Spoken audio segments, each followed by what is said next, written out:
कहते हैं कहानियां कभी मरा नहीं करती। एक अच्छी कहानी हमेशा हमेशा के लिए अमर हो जाती है, क्योंकि ये पीढ़ी दर पीढ़ी सुनाई जाती है। ऐसे में हमने ये सोचा कि क्यों ना कहानियों के सिलसिले को दोबारा से आपके लिए जीवित किया जाए। आज की कहानी का शीर्षक है जिंदगी मिली दोबारा।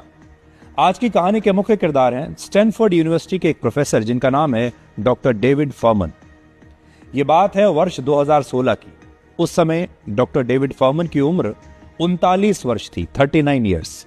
लेकिन वो हमेशा अपने आप को थका हुआ महसूस करते थे। ऐसा लगता था जैसे उनके शरीर की ऊर्जा कहीं खो गई है।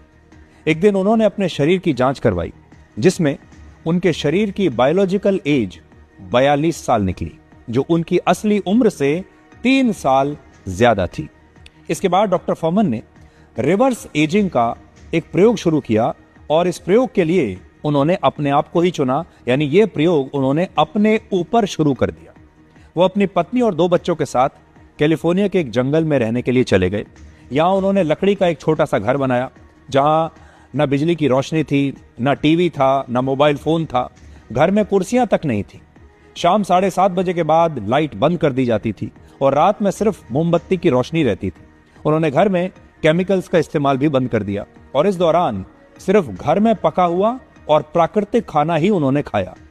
प्रोसेस्ड फूड और बाजार का खाना खाना बिल्कुल बंद कर दिया। इस दौरान वो पास की नदी से मछली पकड़ते और जंगल से ताजा फल और सब्जियां तोड़कर लाते थे और उन्हीं को खाते थे।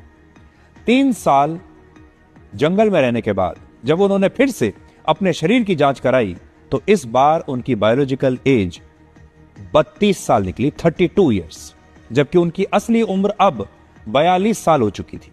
यानी उनका शरीर 10 साल जवान हो चुका था। डॉक्टर फॉर्मन की यह कहानी बताती है कि प्रकृति से सच्चा दोस्त आपका कोई और हो नहीं सकता, और आप जितना ज्यादा प्रकृति के पास रहेंगे, आपका दिल, दिमाग और शरीर उतना ही स्वस्थ रहेगा।